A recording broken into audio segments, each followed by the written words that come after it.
Sejam bem-vindos ao Nerdologia de História. Meu nome é Felipe Figueiredo, formado em História, colunista, podcaster, youtuber e professor. E vejo o que acontece quando se gosta de criar idiomas nesse Nerdologia sobre a vida de Tolkien e o mundo que ele criou. John Ronald Reuel Tolkien nasceu em 3 de janeiro de 1892 em Bloemfontein, na África do Sul. Ele ficou mais conhecido pela sigla de seus nomes, ou apenas Tolkien. Sua família era de origem inglesa. Seu pai era bancário e foi transferido pelo banco que trabalhava. Quando Tolkien tinha apenas 3 anos de idade, seu pai faleceu e a família voltou para a Inglaterra, onde ele viveu com os avós na área rural inglesa, na região de Birmingham. Quando criança, ele gostava de desenhar as paisagens do visual bucólico dos arredores do centro da Inglaterra, que inspiraram vários locais em suas obras, assim como o nome do sítio de uma de suas tias, chamado Bag End, o lar de Bilbo Bolseiro, traduzido para o português como Bolsão. Segundo sua família, ele pegou gosto pela leitura desde muito cedo, especialmente contos de folclore e fantasia, o que também incluía escrever, como as cartas na tela. Quando Tolkien tinha 8 anos de idade, sua mãe, que era de uma família batista, se converteu ao catolicismo.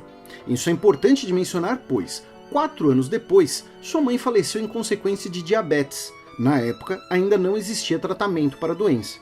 Ela deixou a guarda de seus 2 filhos para um padre, amigo da família, que fumava cachimbo.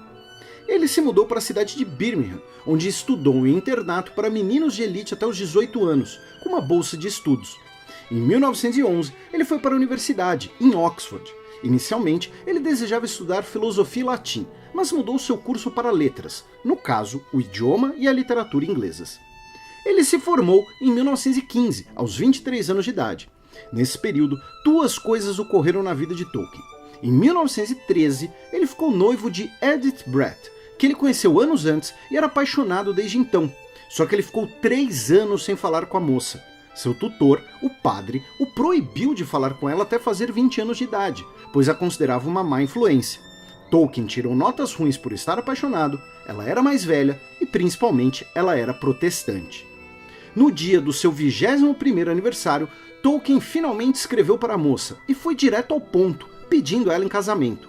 Em resumo, viveram felizes para sempre até 1971, quando ela faleceu. Tiveram 4 filhos e ela inspirou diversas personagens no universo de Tolkien, como Arwen Undomil. Antes disso, tiveram que enfrentar a desaprovação da família dela também, já que Tolkien não era considerado um bom partido por ter escolhido uma carreira que não daria dinheiro e ela precisou se converter ao catolicismo para se casarem. A outra coisa que ocorreu na vida de Tolkien foi um evento que você talvez já tenha ouvido falar, chamado Primeira Guerra Mundial. Como qualquer jovem britânico, era esperado que ele se alistasse imediatamente, e ele se tornou alvo de fofocas quando optou por terminar sua graduação antes de ir para a guerra. Após a formatura, ele se alistou e ficou quase 1 ano na Inglaterra, como parte do treinamento. Ele era bastante crítico do comportamento militar, dizendo que ele desumanizava as pessoas e não gostava do fato de ter que dar ordens a homens simples do interior, segundo ele. Em junho de 1916, ele foi mandado para a França, palco dos principais combates. Ele esteve presente na Batalha do Somme, que causou 1 milhão de baixas em 5 meses. Hospitalizado com uma doença causada por parasitas, ele retornou para a Inglaterra e ocupou postos burocráticos até o fim da guerra, deixando o exército em 1920. Ele então se dedicou à vida acadêmica. Pesquisou para um dos mais tradicionais dicionários do mundo, estudou linguística, lecionou literatura em universidades, incluindo algumas das mais prestigiadas da Inglaterra, e traduziu diversas obras tradicionais do folclore europeu para o inglês, com comentários e contextualização, já que ele dominava diversos idiomas. Também escrevia poemas desde a juventude. Nessa renomada carreira, Tolkien também se envolveu com diversos grupos e confrarias, desde a juventude até os grupos que fundou junto com C.S. Lewis, outro famoso escritor de fantasia que foi muito amigo de Tolkien por bastante tempo. Em 1937, o primeiro livro de ficção de Tolkien foi publicado, O Hobbit. A fusão dessa produtiva carreira acadêmica com as experiências de sua vida que proporcionaram o universo criado por Tolkien e estabelecido em suas diversas obras. O exemplo mais visível disso é a quantidade de idiomas criados por Tolkien, algo que era uma diversão desde a infância. O Quenya élfico é inspirado pelo finlandês, por exemplo. Não apenas idiomas, mas também criou novos e diversos alfabetos, como um inspirado pelas runas nórdicas. Seu conhecimento e criatividade com linguística era tão grande que ele foi procurado durante a Segunda Guerra Mundial para desenvolver códigos secretos para os britânicos, mas o trabalho não avançou. Suas pesquisas sobre o folclore europeu já apareceram aqui no Nerdologia e inspiraram várias criaturas e temas de seu universo. O catolicismo de Tolkien também foi uma forte influência nos temas de suas obras, como a tentação, a valorização de virtudes como humildade e a clemência. O próprio Tolkien disse que no início isso foi feito de forma inconsciente, mas, por exemplo, já repararam que o pão e o simbolismo dessa partilha de alimento são um tema central nas obras de Tolkien?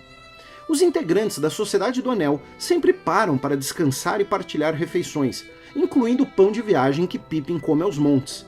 As lembas, traduzidas do idioma élfico Sindarin, significam provisão para o caminho, o mesmo termo que, em latim, significa o rito católico do pão do último sacramento. E as confrarias que fizeram parte da vida de Tolkien inspiraram a Sociedade do Anel e outros grupos de suas obras.